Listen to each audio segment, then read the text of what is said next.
Hello সবাইকে। এই ভিডিওতে আমরা জানবো অ্যাঙ্কর টেক্সট কী।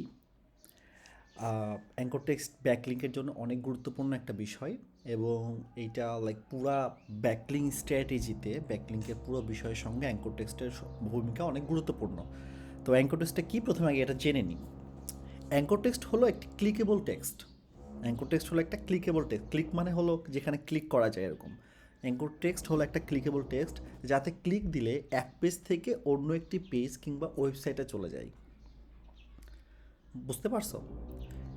এক কথায় অ্যাঙ্কর টেক্সট হলো এমন একটা টেক্সট মানে লিখা বা যেখানে ক্লিক দিলে এক পেজ থেকে অন্য একটি পেজে বা অন্য একটি ওয়েবসাইটে, সেটা একই ওয়েবসাইটের আর একটা পেজে হইতে পারে কিংবা সম্পূর্ণ নতুন একটা ওয়েবসাইটে হইতে পারে। যে কোনো মানে ওইখানে ক্লিক দিলে কি হবে, তো অন্য একটা পেজে চলে যাওয়া কিংবা অন্য একটা ওয়েবসাইটে চলে যাওয়া।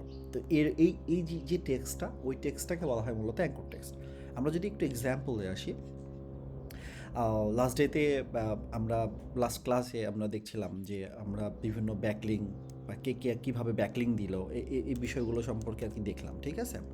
তো ওইখান থেকে যদি আমরা একটা ব্যাকলিং ওপেন করে নিই, যেমন একটা জিনিস দেখো, আমরা এই এই ব্যাকলিংটা ওপেন করলাম, করার পরে যদি তোমরা একটা জিনিস দেখো, আমার এখানে মাউসের দিকে খেয়াল রাখো। আমি যখন মাউসটা এসএম রাশের পর নিয়ে যাচ্ছি, দেখো মাউসের চিহ্নটা নর্মাল মাউস থেকে কিন্তু এটা মাউসের মানে আঙ্গুলের মতো একটা চিহ্ন আসতেছে। এই আঙ্গুলের মতো চিহ্ন থেকে আমি মূলত বুঝতে পারছি যে এর ভিতরে একটা লিঙ্ক আছে, বা তুমিও বুঝতে পারছো কী লিঙ্কটা আছে। লিঙ্কটা এইখানে শো করবে, খেয়াল করো। তোমরা যদি এখানে একটু খেয়াল করো, মাউস নিয়ে যাচ্ছি, তোকে এখানে কিন্তু এসএম রাশ লেখাটা শো করছিল। এখানে বুঝতে পারছি যে মাউস নিয়ে আসলে আমি বুঝতে পারলাম যে এর ভিতরে এসএম রাশের লিঙ্ক আছে। তো নর্মালি কী হয়, এখানে যদি আমি ক্লিক দিই, আমি কি করতেছি দেখো, অন্য একটা ওয়েবসাইটে চলে গেলাম না? তো অন্য যদি ওয়েবসাইটে চলে যাই, মূলত এই টেক্সটটুকু, এই যতটুকু টেক্সটের মধ্যে ক্লিক দিলে অন্য একটা ওয়েবসাইটে বা পেজে চলে যাচ্ছি, এটাই মূলত হলো অ্যাঙ্কর টেক্সট।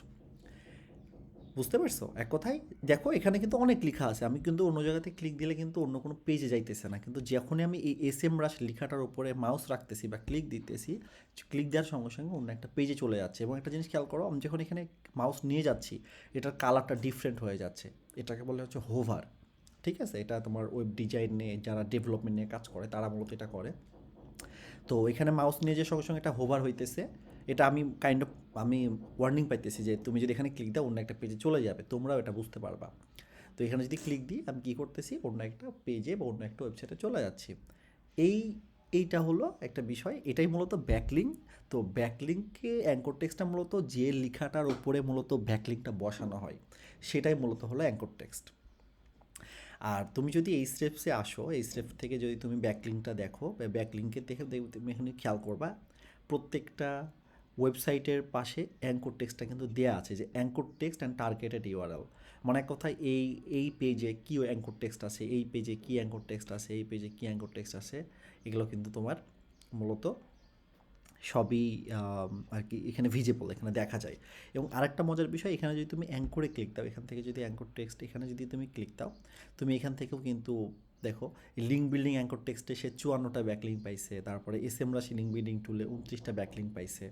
তো এমটি অ্যাঙ্কর টেক্সট মানে অ্যাঙ্কর টেক্সট ছাড়া ব্যাকলিং পাইছে 21টা। এই মূলত অ্যাঙ্কর টেক্সটের বিষয়। এটা খুবই আপাতত এটুকুই জানো।